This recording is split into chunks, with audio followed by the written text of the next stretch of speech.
Welcome to the second part of our narrative take on Gears of War 3, here on Tales of the Lesser Medium, a podcast that pokes fun at video game narratives.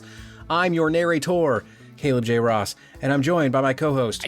I think there's a big misunderstanding here. Yeah, Marcus is trying to save his dad, who is only a dad of one guy, and he's trying to kill my mother, who's the mother of all of us. I mean, think of how many people are going to suffer if he kills my mom.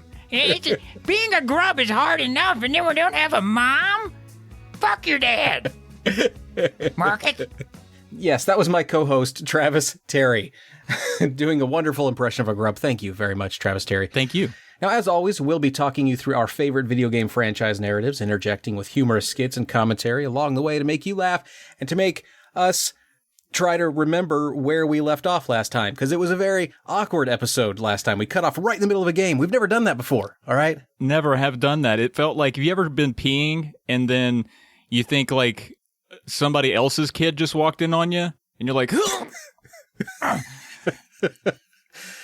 No, I haven't. So let's just skip on past that awkward visual that you forced me to have there. And how about you tell us about what happened in our last episode? Sure. Well, in our last episode, we left off with Marcus and company lugging an empty tanker around. Why would you do that? Well, they stopped in a town in search of fuel, but found that the place was rigged to explode, and it was taken over by hostile lambent ghouls. No bueno. It was a predicament that Dom didn't think they could survive through old-fashioned firepower, so he took it upon himself to kamikaze into the fuel center and wipe out the threat to save his comrades. It worked. He's now dead, and his friends are alive. Good job, Dom. Yay! Yeah. Dom chose this fate in the same city his wife was from and where his wife and kids are now buried. Marcus, understandably saddened by the loss of his closest war buddy, must now soldier on to find his father, who promises to have the secret souse for killing the Locust and saving humanity, and he must now soldier on for the sake of his pal Dominique, who gave his life for their cause. So let's see where it goes. Thank you, Travis. That was lovely. So moving on from the loss of Dom and the ghoul-ridden town that's now mostly crater, they reach another city. This one is aptly named Char. Or Car, or Care in coding speak. See, I do coding. I don't know if you knew that. Still, in search of fuel, they pop into town to see what they can find. The city was perhaps known by another name before it was leveled by the Hammer of Dawn Strikes, but for now, the name Char is really perfectly fitting, so that's what we're going to go with. Yeah. Now, the only folks who live here in Char now are the Stranded. But unlike many camps encountered thus far, like Ephira, these folks aren't friendly, especially to the Gears, who they see as being the reason their city was leveled to begin with. Not unfair. Mm-hmm. After all, it was a government decision to use the Hammer of Dawn. As they make their way through the city, the Gears can see the shapes of bodies composed entirely of ash standing upright as if frozen in place from the moment the Hammer of Dawn strikes happened. It's a mass grave. Or, bright side here, a mass statue museum. They soon discover the city is rigged with traps, and they spy a man appearing as one of the ash people running around. With all the other dead ash people around in the city, this alive ash man can blend in like a mannequin. Ha ha ha ha! You can't catch me, I'm the Ash Man! Ho ho ho! You can't pick me apart from the ones that aren't moving, except for the fact that I am. You can't catch me, Gears! Ha ha! I was not expecting a leprechaun out of that guy. That was nice. Thank you. Me pot the gold! The Ash Man is just, well, a man who has rubbed ash all over himself to look like the dead people in the streets. He speaks frantically and tells Marcus that a man named Griffin doesn't want any Gears around here. When asked if this Mr. Griffin would be willing to put that aside in exchange for some fuel, the Ash Man demurs, and then Marcus slams him against the wall and threatens his life. In the next scene, they're all exiting a lift, and the Ash Man is leading them to Griffin. It's too bad they cut out that stint after he was threatened to the point he's leading Marcus to Griffin. I just think that would be hilarious to see that whole awkward walk of, yeah, I see, yeah, all it took was to shake you up, you little leprechaun shit, huh? Yeah. Where's your boss? Fine. He's just follow me here. It's fine. I mean, you already found my pot of gold, and I don't really have anything else going for me. So, yeah, sure, why not? Wait, you have a pot of gold? Ah, gotcha. It's not a pot of gold. It's just That's it's your like bare asshole. Get that away from me. God, why does this always happen to me? I feel like it always happens. Baird, have you ever? No, it's just me that. God damn.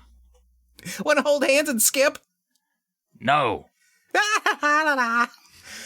Man, why don't you want to hold hands and skip with the Ash Man? I guess he is the ass man now.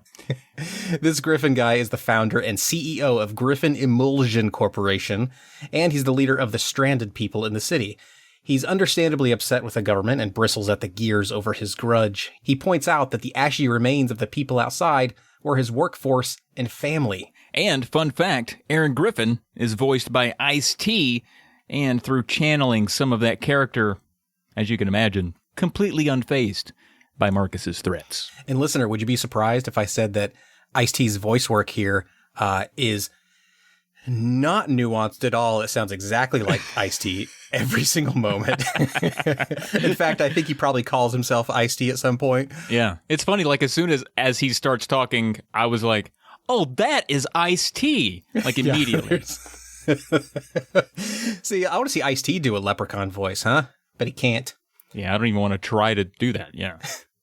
In the end, he reluctantly agrees to assist the Gears with their fuel needs, but as expected, it will require Marcus and the crew to go fetch it themselves.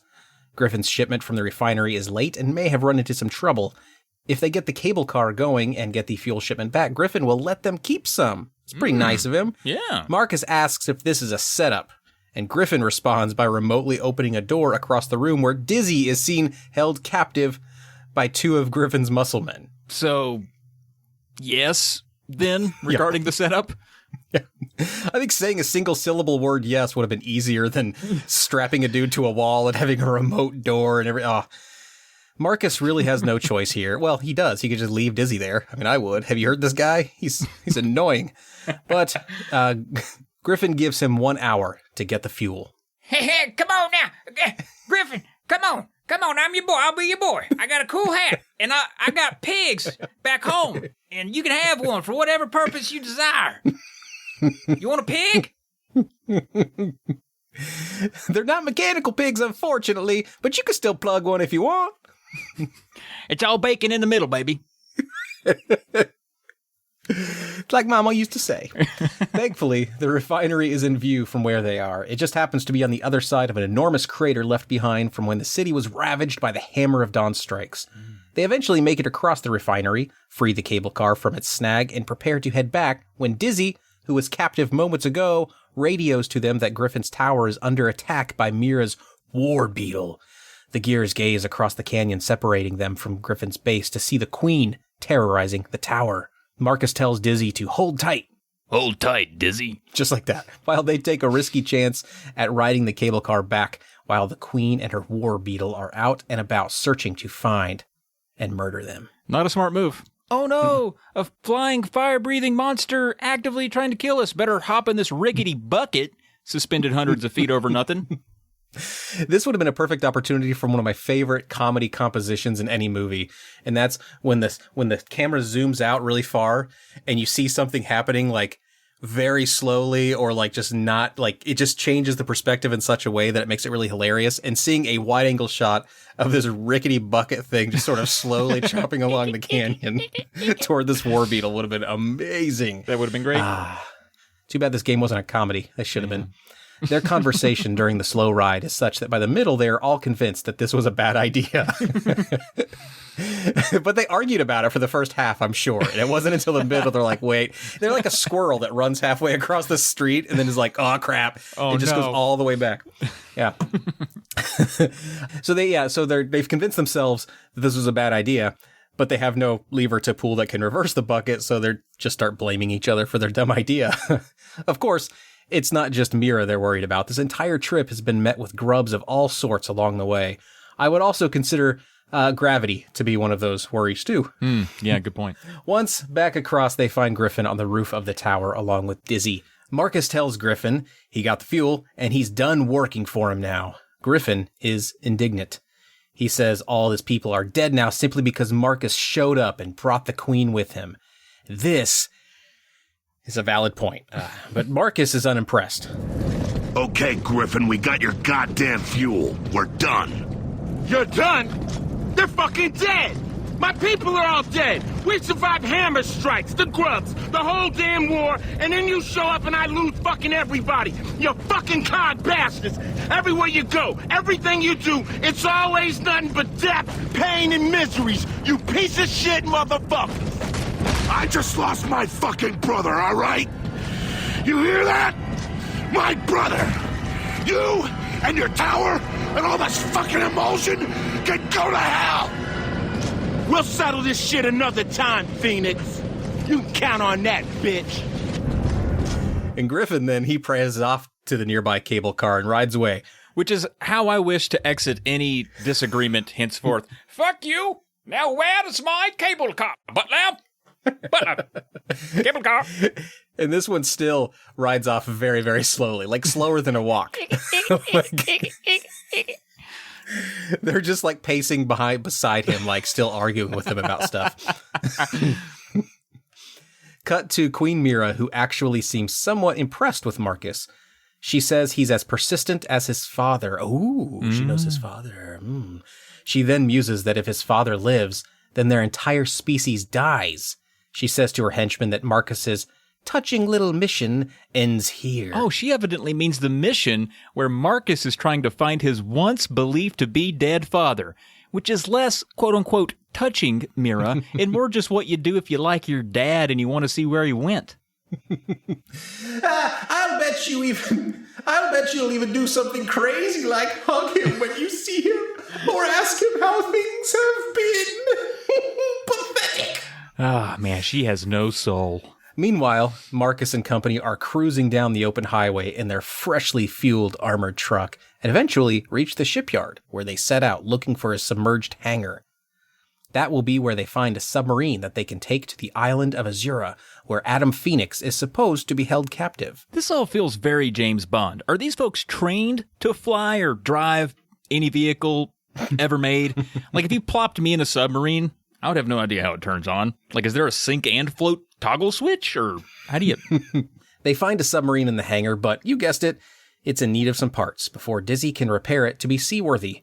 This sounds simple, but of course, it won't be. Listen, once again, boys, I'm going to need a fuel valve with a nipple on it, like I said last time, a starter motor, showing a little bit of bush, a silicone drive shaft, and wait, don't leave yet, some vehicle, sex bullets. All right. You'll find out why later about them sex bullets. Queen Mira knows where they are and sends her armies to descend upon the area. The Gears are met with very heavy resistance as they search every inch of the hangar and its facilities for the submarine parts on Dizzy's checklist. As always, the Gears eventually prevail after several long firefights. Once all of the enemies are dealt with, the Gears lower the submarine into the water with the hopes that they can avoid being noticed by the Queen while submerged as they make their way to Azura. You'd think the Queen would know what they were up to. Hey, what are you guys in that submerged hangar doing? Trying to take a submarine somewhere all sneaky-like? No. Oh, okay. Sounds good. Just letting you know. That would have been a grand idea, as from up here in my war beetle, I cannot very well see beneath the surface of the water. However, since that is not what you're up to clearly, as you appear honest in this particular case, then it is of no worries to either of us. Carry on. Okay. She's very helpful. The Gears guide the submarine through a flooded city. That's convenient.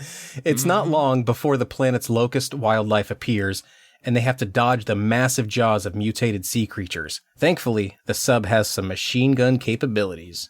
And y'all thought sex bullets was weird? Through the dark deep sea abyss, a massive set of teeth close from behind them, only visible by the subtle glow of the sub's small wayfinding beacon. The Gears try to outmaneuver the enormous sea beast, but submarines are naturally slow, so they are left with no choice but to fight the creature or else. They try to fit the sub into nooks and crannies along the seabed. nooks and crannies. With the hopes that the monster will be too big to follow them.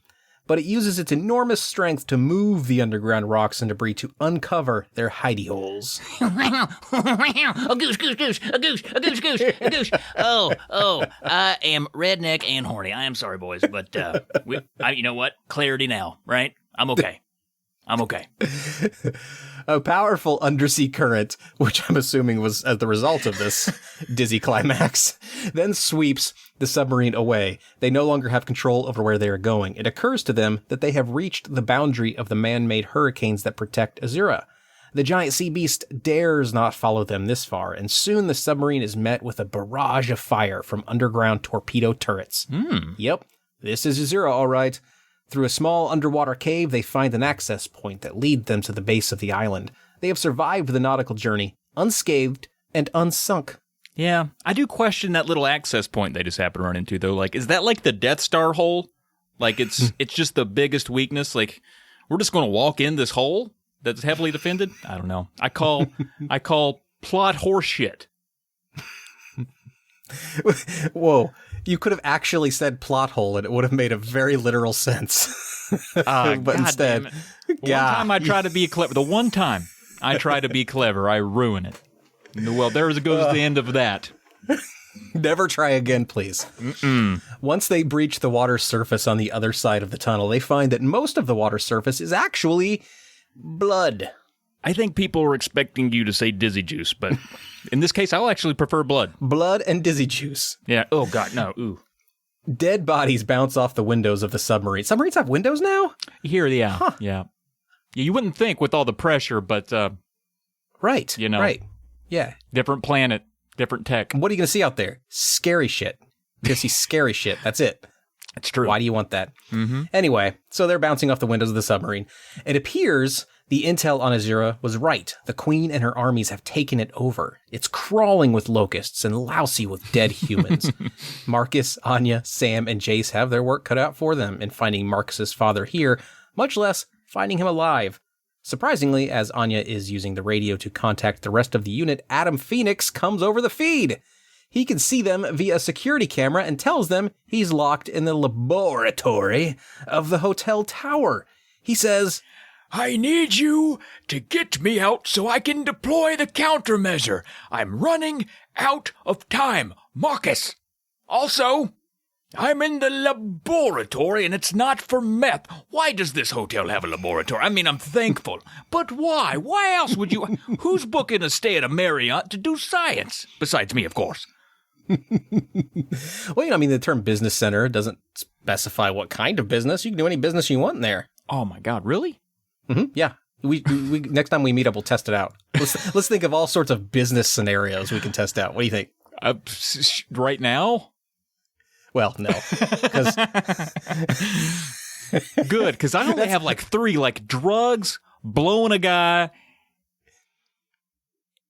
and that's it. I guess two things. Oh, man. What about cleaning up ejaculate after blowing a guy? Is that a business? Who's paying who for that? Someone's got a house. You can make the housekeepers do it. That's just mean. But what if the housekeepers come into the business center and they're like, that ain't none of my business? Yeah. So he's like, no, it was my business. Anyway, here's the full conversation between Marcus and his dad that explains the situation better than we could and have been. Where are you? I'm locked in my laboratory in the hotel tower. I need you to get me out so I can deploy the countermeasure. I'm running out of time, Marcus. We'll deal with the grubs, Dad. Hang in there. No, I mean the emulsion, the lambent organism. It's about to reach a critical stage in its life cycle. I've got to destroy it before it matures and wipes out all life on Sarah. You lost me at life cycle. It's not a fuel, Marcus. It's a living organism. It's turning everything lambent, including us. It's a parasite. So you can kill it. Yes, that's it, exactly. Mira wants me to adapt the countermeasure to kill it without harming the locust. But there's no time left for that. So basically, he needs to kill the lambent organism, whatever, before it advances to the next stage in its life cycle, and Mira held him captive to make sure he found a countermeasure that wouldn't hurt the locusts too. So she's like, kill the lambent, but not the locust, get it? And he was like, sure, but he can't do it. And I say, good, let's fucking kill everything, let's go. Let's do it. We'll first have to turn off the hurricane so we can get the reinforcements in here because the helicopter's not going to make it through, but let's get going. Let's kill everything. For the next while, the Gears must fight their way to the control facility that operates the maelstroms surrounding the base. It's not quite razor hail, as we have seen in previous episodes, but thunder and lightning instead dominate the sights and sounds. Once inside the maelstrom control facility, the Gears take an elevator up for a brief break in the action where Anya remarks that she thought all the scientists had been killed, but they had been here this whole time, captive by the locusts. Oh, man. Well, I gotta say, though, as a former scientist myself, I can tell you that it wouldn't take much to lure them in. I mean, you tempt them with a high-rise tower with actual windows they can see out of and the ability to play on an elevator anytime they want. Most scientists completely on board. They just love buttons and windows. That's all they need. Later in the generator room, Marcus comes to another security camera where his dad can see him. Adam needs to give Marcus instructions on how to shut down the generator that powers the maelstrom. Marcus takes the opportunity to apologize to his dad for not preventing his capture, and Adam apologizes to Marcus for not telling him everything sooner. Dad, what did you say you were sorry for there? I couldn't hear. You said, son, I'm sorry, and then you kind of trailed off like you were full of shame. Oh, God. Yeah, so no, I'm, a lot of stuff I apologize for. Apologize for not pulling out. Oh, this is going to be roast fest. I see how it is. Well, listen, I'll tell you one thing I'm sorry about. You remember your, electric razor? Yeah, I love that razor. Yeah, I shaved my asshole with that from ages 13 to 17, so. Yeah. Well, you have my genes, which means I gave you all the hair on your butt that you had to shave. Score one for Dad. Are you apologizing, or I thought we were apologizing. Oh yeah, sorry that you sorry that you have such a manly butthole.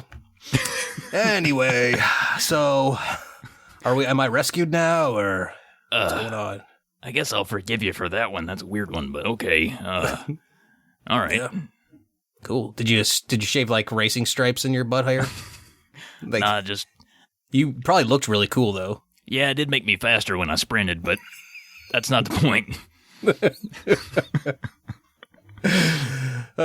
Marcus then tells his dad about the loss of Dom. Oh, by the way, Dad.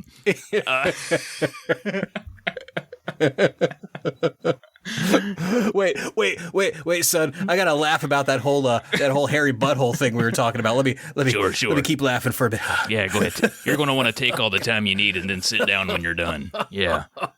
Oh yeah. Probably the funniest thing I've ever heard. I mean, nothing could bring me down now. Yeah. Sorry, you wanted to say something, son? You remember Dom? Oh yeah, clean butthole Dom. I love that guy. Yeah. Man, what's he up to now? He was the one that gave me the idea. You're right. I'm glad you remember that. You were a more present father than I thought. Yeah, he dead. Yeah, still alive and kick. Whoa, what? Yeah. Oh man, I'm gonna miss that clean butthole of his. And like the parts around him too. Like his brain was pretty cool. Marcus then tells his dad about the loss of Dom. Adam says he can't bring him back, but he'll make sure that Marcus at least has a future. He ends his message to Marcus with, "I won't fail you this time, I promise." Marcus follows Adam's instructions for shutting the maelstrom down, which was a suspiciously easy task involving 3 levers. However, the Gears all realize the maelstrom is still powered and surmise that the locusts must have a backup power generator somewhere else. Of course they do.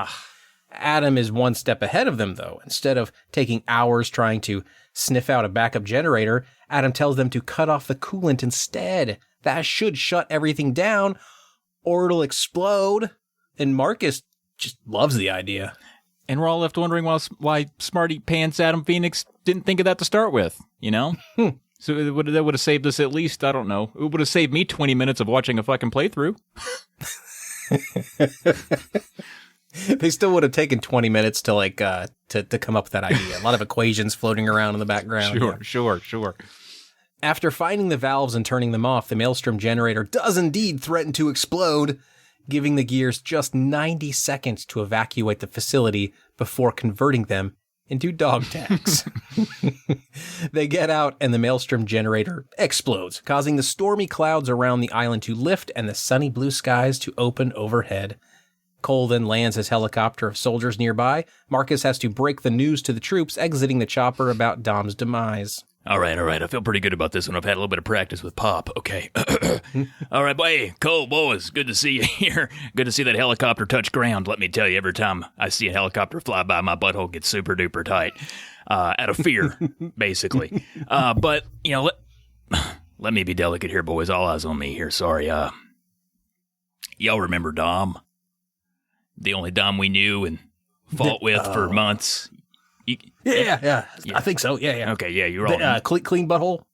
Yeah, it was his nickname, yeah, of course. Yeah, okay. Yeah. Dominique. Good guy. Dominique, just so we're clear, Dominique Santiago. Oh, okay. Yeah, that was his full name, in case you were like, oh, the other Dom that had a clean butthole. No, it's Santiago there. He's, soup. Huh. Yeah. What kind? Like chicken noodle? Or... I feel like I'm missing something here. He's not dead though, right? Like at least that.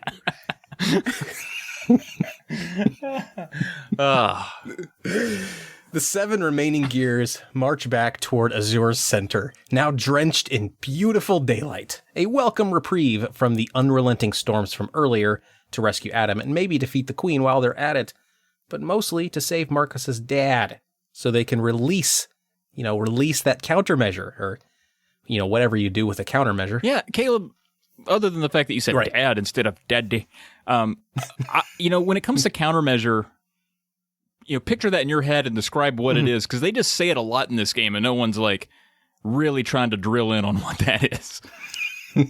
Yeah, no, you're asking the right guy. Okay, good.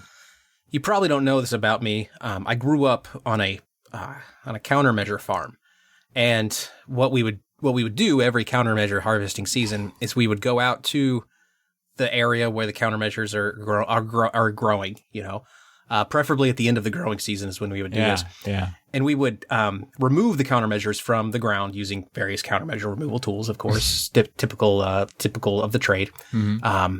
And then once we removed those countermeasures, what we would do is we would find like measures just in the wild sometimes in the wild. Sometimes we'd actually had them sent to us. We had a really popular YouTube channel. We asked for subscriptions. We asked for likes. We asked for everyone to send their measures to us. They would send the measures to us, and then we would use our newly harvested countermeasures to counter those measures. Man. And then we would have food for the winter. Huh. Well, that clears up countermeasure for me. Now do the word dossier. What's that? Oh, that's like a skimpy satiny thing that ladies wear, Sure. Well, that's why all businessmen have them then. That makes sense. Exactly. This has been Caleb's Learning Corner.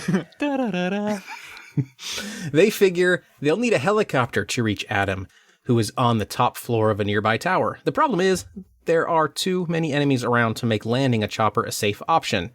And of course, we appreciate that consideration. Though, to be honest, we're a little surprised by it. For sure. This video game doesn't seem to know how the whole helicopter landing thing works.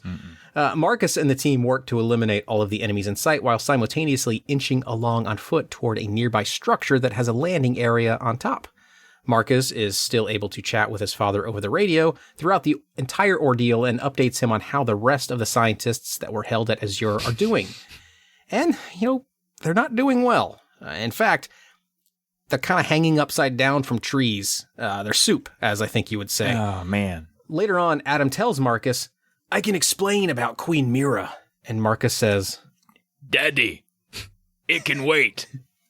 But we're not sure it can. I mean, honestly. So please, Adam, explain all of this. Seriously, why would you not want answers right here, Marcus? Come on. What's the point of finding your long-lost dad if not for answering a few burning questions, right? I know. What would you ask your dad if you found him? Where did all the cocaine fit? Like, I understand you got some big nostrils. Where did it all fit? But even still, did you like do a handstand and just sort of dump it in there? I don't know, man. Burning questions. After many more bullet-filled firefights and even the use of a catapult to destroy a dam to wipe out more of the resistance, and then even more firefights, they reach the base of the building where the helicopter will extract them. They just need to get to the top. Over the radio, Marcus asks his father what they need to do to activate his countermeasure once they rescue him. Dad, how make locust boom once thingy measure gotten? Adam says he has the command keys with him, and that's all it takes to trigger it. Baird, the tech-savvy soldier, chimes in to ask Adam how the countermeasure works. Fucking finally. Thank you, Baird. Adam explains that it is essentially a targeted bioweapon. You know, essentially. Oh, Those things that we all know quite a bit about. Gotcha. Just to distill it down to its core essence, it's a targeted bioweapon.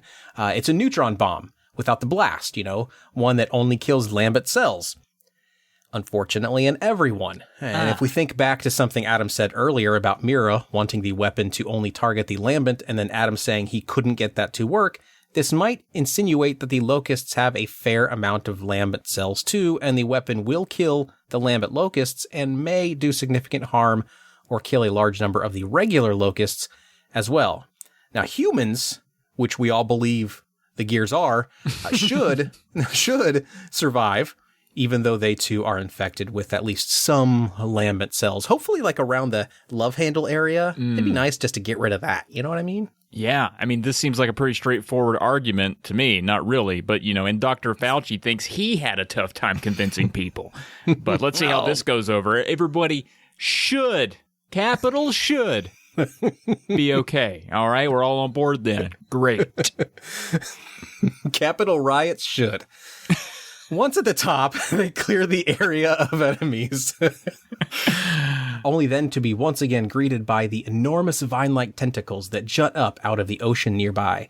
They now refer to them as stalks, and they do appear as enormously veiny, unsightly, twisty, gangly, writhing beanstalks. Ugh. Oh well, looks like the helicopter can't land here anymore, so Marcus and crew call off the chopper and retreat. They'll need to get to Marcus's dad on foot, which means fighting to the top of a skyscraper from the ground floor. This is perhaps for the better, as Queen Mira and her Hell Beetle are out and about and would have surely made the chopper ride a classic for Tales of the Lesser Medium. And nobody wants classic Tales of the Lesser Medium. No. You start on the latest series. That's when they're at their freshest. But they risk a lot of lives with some very quickly formulated ideas, man. Like they commenced the Hammer of Dawn strikes that killed a ton of people, ravaged their own planet, and oops. And then they planted a bomb underground, which somehow didn't do very much damage and should have, so they kind of fucked that up. And then they sunk an entire city on purpose. And these are we see these meetings, 5 people are involved in these meetings. And then things happen. And they were just going to hop into a helicopter in the middle of an enemy zone with an enormously pissed beetle being ridden by the Queen of Hell actively staring at them? I mean, it's just not smart, these people. On their way to the Azura Tower, Baird continually questions the effects of Adam Fenix's countermeasure. If we're all infected with Lambent cells, won't the bomb affect us too? Adam chimes in over the radio to say, not to worry, he's tested it. Wait, with what? That actually, I can tell you exactly what it was. See, that reminds me, we've actually got a sponsor for this episode. Hi, Dr. Mammal Jones here, world-renowned reptile scientist. And if you're anything like me, you're always being asked, why do you have the last name Mammal but you study reptiles? To which you always respond, well, it's pretty common for a person's last name to not match what they do in life, Mr. Isn't a Shithead. But you probably also get asked, Doctor, how do you find time to go visit your family physician to get a testing strip prescription for all of your countermeasuring needs? I hear you. It's a hassle. Or, it used to be. Introducing Dr. Mammal Jones's over-the-counter measure testing strips. Just apply one testing strip to your countermeasure to ensure peak measurable counterability. One line means your measure has been countered. 2 lines means you're having a girl. Congratulations. Dr. Mammal Jones, over-the-counter measure testing strips. They'll have you saying, shouldn't it be over-the-counter countermeasure testing strips? To which I can only say, oops. Dr. Mammal Jones's over-the-counter measure testing strips. May all your counters be measured the right way. Stop by our booth today and say hi to our mascot, Sid. He's a reptile. I coincidentally actually love reptiles, and I wish I was a reptile scientist. It's never too late, Dr. Mammal Jones. Oh, man. Another thing. Well, again, guys, if you enter the ad code, FART45, at checkout at thecountermeasure.org.com, you can have Sid mailed to you. Yeah. You don't actually get the product. If you don't do that immediately, this show is going to be canceled. So I don't blame you for not doing it. Aww. The Gears have little choice but to trust him. Him being, if in case you don't remember, after that Mammal Jones, right? Dr. Mammal Jones. Announcement break. Yeah, Mammal Jones. The Gears have little choice but to trust this mammal guy. Once inside Azura Tower, they now need to ascend to the tip-top floor. The tower has locusts guarding nearly every corner of the tower. This won't be easy. Predictably, none of the elevators work. Baird takes time to repair them, while the other Gears defend him from relentless attacks. Finally, Baird does get the lifts to work, and also predictably, these elevators don't go all the way to the top. Once they arrive on the floor as high as the lift will take them, the Queen makes an appearance. Seriously, though, how did she get in here? Is there a bay door somewhere that's big old beetle-sized? She's got penthouse access, so she can just go straight up the elevators, man. Fucking right in the atrium. The Gears are just a handful of floors beneath Adam at this point. Mira's turbo beetle fires a deadly laser beam from its mouth, incinerating everything straight ahead. Not a good choice of weapons when hundreds of feet high in a building, but both the Gears and the architecture survive long enough to trick her into flying the beetle beneath an enormous, exposed, and hanging counterweight for the lifts. Oh, it's puzzling architecture to just have that out in the middle where something like this could happen. Marcus uses the Lancer's chainsaw to cut the cables, causing the weight to drop on her and the beetle, sending them both plummeting several feet down the dark shaft. And oddly, the Queen just kind of watches Marcus saunter over with his chainsaw. It takes him a few times to get it going. You know, he has to choke it, and then he has to like push the thing a few times to prime the engine, and she's just kind of staring at him. Then he gets a chainsaw going, and then he starts in on the rope, and she's looking at the weight and looking at him, looking at the weight, and like it's something's not adding up. I guess she's not familiar with counterweights and pulleys and fulcrums, but yep. Does he ask her to hold like his watch or his drink or something as he goes back to doing it? Yeah. The Gears assume that should do it, but before they get to the staircase to go up to Adam, a tentacled monstrosity appears from the void where the Queen just disappeared down. The Gears, naturally frightened and quite eager to rescue Adam already, they flee. They board a second lift that takes them the rest of the way up to the top where Adam awaits rescue. Yeah, and I just, I know Daddy's up there, but I'm not sure going up's a safe plan overall, given that tentacle Satan is now stirring beneath.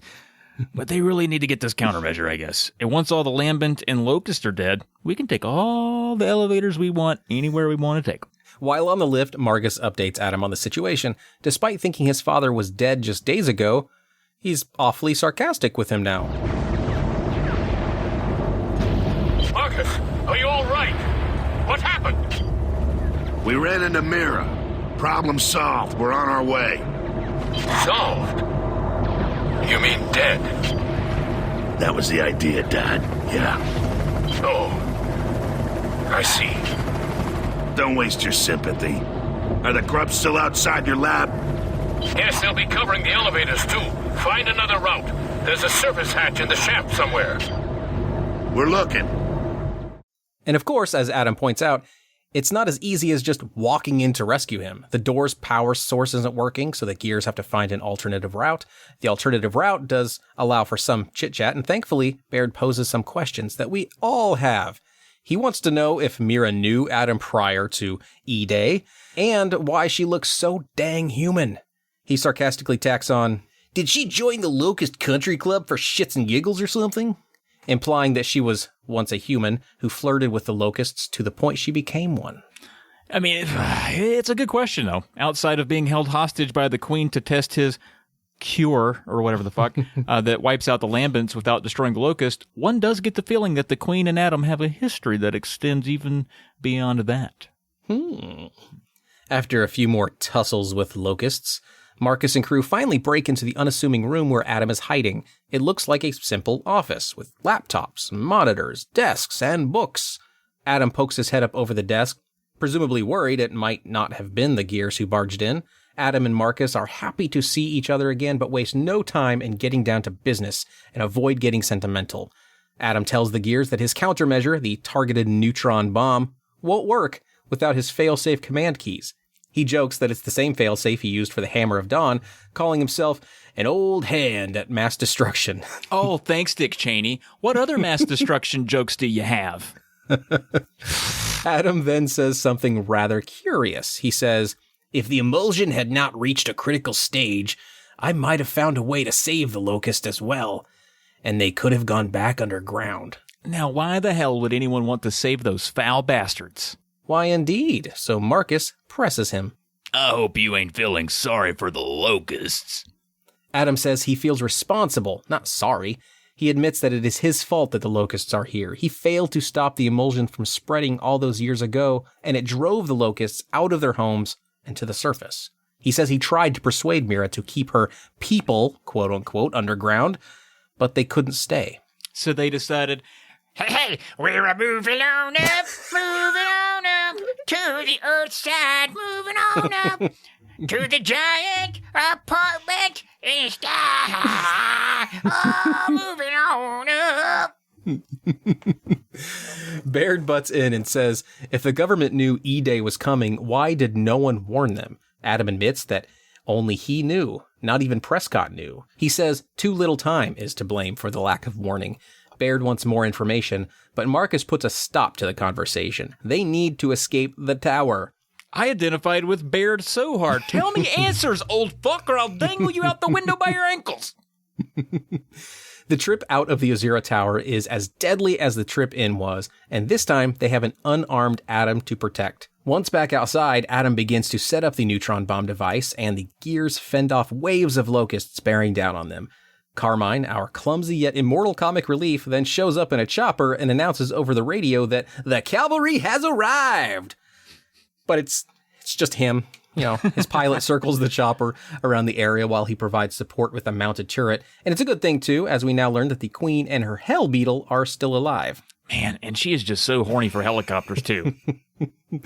The Beetle fires its deadly laser blast at the Gears, who roll and dive for cover, taking opportunities to fire back between attacks. Adam is still setting up the device. Marcus uses the Hammer of Dawn on the Queen's Beetle, which has now morphed into one being. She's no longer riding it, she's part of it. Oh, maybe she always was. Also, where did the Hammer of Dawn come from? Was that in somebody's pocket? Yeah. Remember when that weapon was like a really big deal? Yeah. And now people are just lighting them like disposable cigarette lighters? The Queen Beetle has mutated and grown 3 times in size and is more deadly, now glowing with lambent energy. A few more Hammer of Dawn strikes sends the agitated insect to the ground, somewhat unceremoniously given that it was the supreme being of the underworld. Adam's device is now nearly ready, and Baird poses the ultimate question to Adam. How did you test this? Yeah, once again, I gotta give Baird credit here. I mean, he's a sniffling little nerd that I'd often like to punch in the mouth, but he's got a point. And my problem is obviously the timing. My former scientist pin pocket is shining through, because we don't wear hats as scientists usually, just so you know. But Adam says he tested it on himself.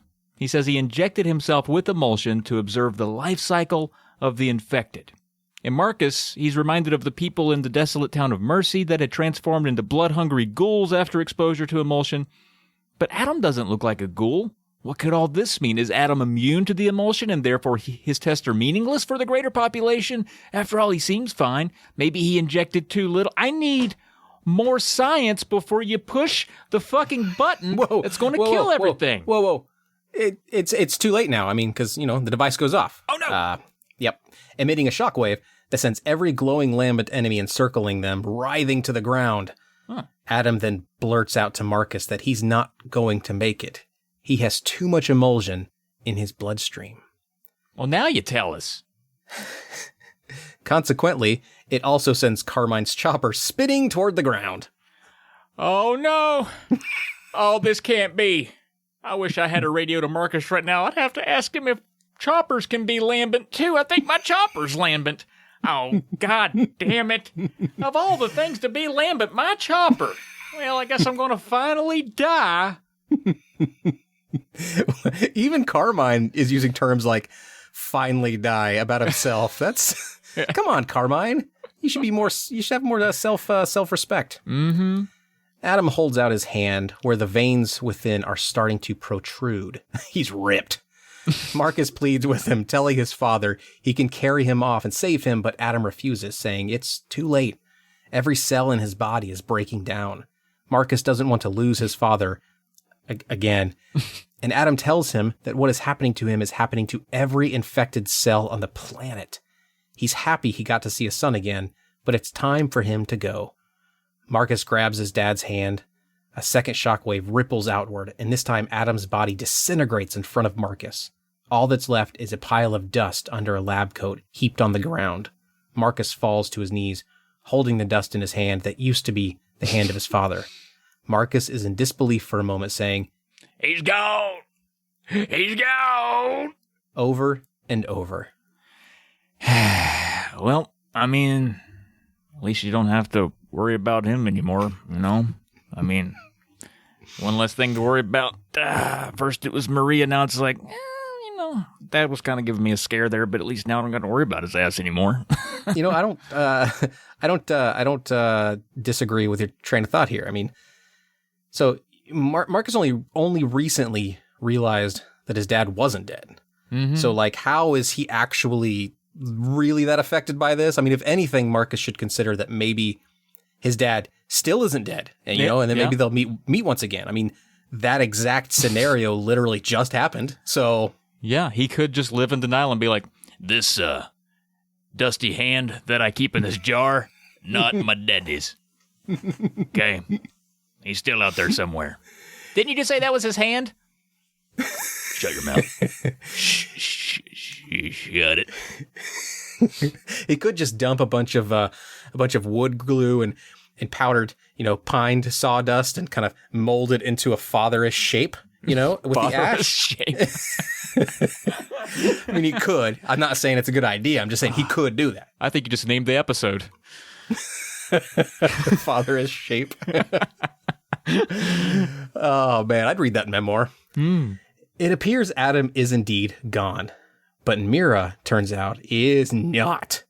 She staggers out from the smoldering mass that was once her beetle steed. She is back in her human form. She's worse for wear, but still alive. She greets Marcus. So pious and moral, even now. Is that what you think? Your father always thought he had all the answers, but he had none. Nothing but clever ways to kill. The Hammer of Dawn, Jacinta, and now this. And his arrogance finally killed him. So that last noise, the slish, was the sound of Marcus pulling her toward him and stabbing her through the heart once she got too damn close. Feel that? That's from Dom. And everyone else you killed, you bitch.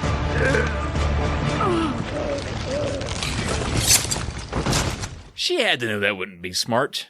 I mean, why get out off your fucking steed all drunk and wander up close to the guy trying to kill you? And I mean, Marcus cold-ass killer. Of course, I think she wanted to die. Yeah, I agree. She was like, man, this playthrough is up to 8 hours, and I bet someone's having to watch this and write this down. I'm just going to fucking tank it right now. I'm just going to walk over there and take one for the team. Marcus stares at the blood on his combat knife for a brief second. Another shockwave rings out. The perspective zooms out to show the effects of the waves. Lambent all over Sarah stop in their tracks and fall over dead. The countermeasure worked as designed. Humans, those without significant traces of emulsion in their blood, have survived, and the Locust and the Lambent are dead.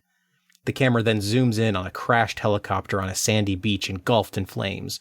Nearby, a Gear soldier stands up, dusts himself off, and puts his helmet back on. It's Carmine. He too lives to see another day. He should really market those helmets. They are fucking unreal at saving lives. Next, all the surviving Gears are shown celebrating together. This fight appears over. The threat from beneath the surface is gone. Later, Marcus walks out to the beach to reflect on those close to him that he's lost over these long months.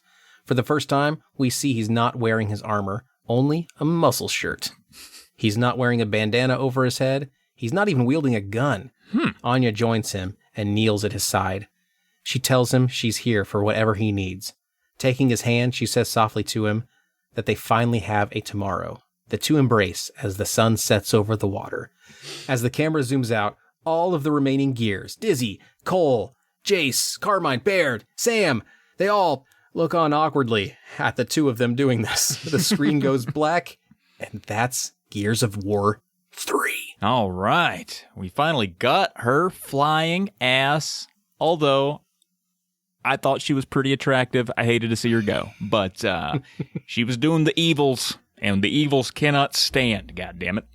I bet she didn't expect, she's capable of flying. She's capable of keeping distance. Maybe the reason why she walked up to Marcus with his knife is that like she didn't really understand what knives were, because she spends her life avoiding things at a distance. Guns. Yeah, she knows true. a gun. I mean, people are always firing guns at her. Nobody's standing on the ground looking up with a knife, waving it at her. Right. That would be stupid. She's probably never seen a knife. Maybe she thought he was holding like a thank you card and he was going to give it to her. He was like, "Hey, come down here. Hey, come on down here. I got to give you something. It's sentiment. It's sentiment. I'm calling a truce." And then she was, and here's another thing too. She's been flying around for, I want to say years. Mm-hmm. I mean, she's going to have like newborn baby giraffe legs getting off that steed, so she's just kind of staggering up, not really coordinated. And she's like, "That don't look like no thank you card. It looks sharp." And then got her ass. Got her ass. But that's just how it goes. And you know what? You know what's fucking crazy is that Carmine was willed to live by the community, players of the game. Yeah, I've heard about this, the Save Carmine campaign. Yeah.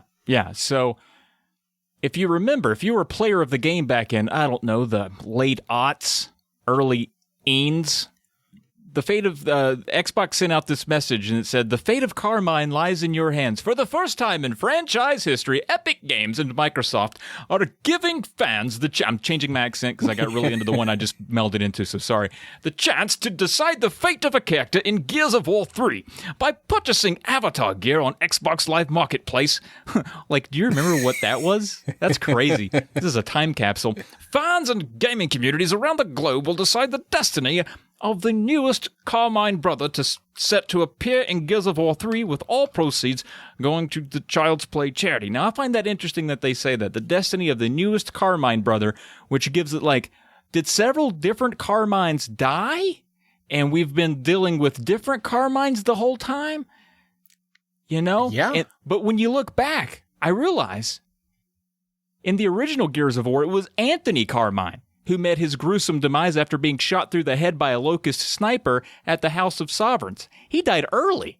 And then in Gears of War 2, it was Benjamin Carmine who met his fate after being eaten alive by Nemesis and dragged over acidic spikes inside the Riftworm. That's where he died.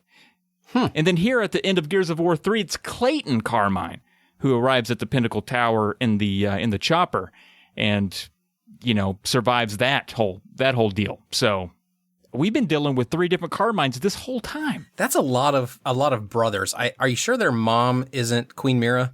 Because she had a lot of kids. And they seem to be willing to die. And very dumb. They just walk into trouble like she does. Yeah. Remember what I told you, boys. Whenever there's a threat facing you, go toward it. Don't be swayed by the threats of death in front of you. We are immortal. I will make another brother. And so that's what they did. And I wasn't even done with the email. The Xbox community will choose whether Carmine lives or dies, and I'm assuming they mean the latest Carmine here, old Clayton, by purchasing special Gears of War 3 Avatar gear. I've already read this one. Oh, no, they repeated it. I'm reading This is big news, Travis. Of course they repeated it. They repeated it. Starting July 29th, 2 new Avatar t-shirts will be available on the Avatar Marketplace on Xbox Live. One shirt reads, Save Carmine, and the other reads, Carmine Must Die. By purchasing the Save Carmine shirt, you're casting your vote to let Carmine live in Gears of War 3. Conversely, purchasing the Carmine Must Die shirt means that you want Clayton to follow the fate of his brothers. Fans attending Comic-Con International in San Diego this week will be able to cast their votes early by purchasing real-life limited edition t-shirts with those things on them. So there you go. $20 just for that. Yes. I feel like that email got a little weaker at the end. Is that? Yeah, well, I skipped a lot of the minutia. But hey, on September 2nd, 2010, the fundraiser ended and they elected to save Carmine. So Clayton... How do the first two Carmine brothers feel about this? Dead. They feel pretty dead. That's fair, I guess. Yeah. Yep. Okay. Yep. Pretty dead. So what happens when the next Carmine brother does he feel immortal? Like he's like, I'm always going to survive. People love me. Or he'll be like, I'm probably going to die and there'll be a new brother soon. He could just have that fatalistic approach where he's just like, I'm just another cog in the Carmine machine, man. Mom's just pumping him out with dad. I'm just another cog in the cog. Oh, man. That's deep. That's like a clock. With the Locusts all dead, what could possibly be in store for the next episode? Well, how about a courtroom drama in the form of a sort of prequel? Huh? Like Perry Mason? Oh, man. Fuck yeah, dude. Encyclopedia Brown, maybe? A whole video game centered around courtroom drama sounds so exciting to hear us talk about. Oh, man. It can't be called something like Gears of War, like judicial system. Judicial system. It's a good one. It's really good. It sounds fun. Yeah, I can't wait for them to drop words like affidavit, because I've never known what that means. Or maybe they'll have a dossier. Quid pro quo indeed. Yeah, we need to have a bench trial about the caseload in the chambers. Get the chief judge and the clerk of court to file a complaint with the contingent claim. I don't know. I'm just naming words. But I'm hoping it's not a lot of that. I hope it's more exciting than what we just did. I kind of hope it is that. Yeah. Just riffing as many legal terms as you can think of. Yep. 2 hours of it. Maybe that's going to be my next game that I develop. It's going to be the Gears of War characters shouting legal terms at each other for an hour. Discovery! Dismissal with prejudice. Yeah, those are the only two. I guess we could have a Baird in there. Oh, and Dominique when he was a nerd. Jurisprudence. That's a grub I did there. All right. Well, thank you, everyone. That's it for this game. But like Caleb alluded to, there's one more coming down the pipe. Is it pipe or pike? I heard someone say pike today, and I was like, what? What's a pike? That's a fish. You gonna have something coming down the fish? Yeah. I've heard both, and I prefer pipe because I don't know. I don't want to admit that I don't know what pike means. You know, I'm thinking Mario down the pipe. Yeah, he loved going down fish. Oh yeah.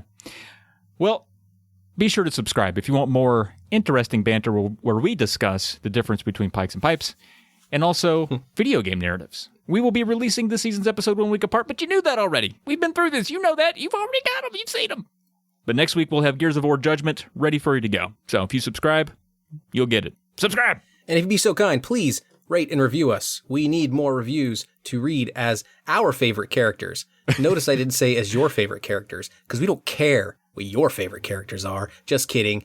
Your favorite characters we will read it as, if you can somehow tell us which one to read it as.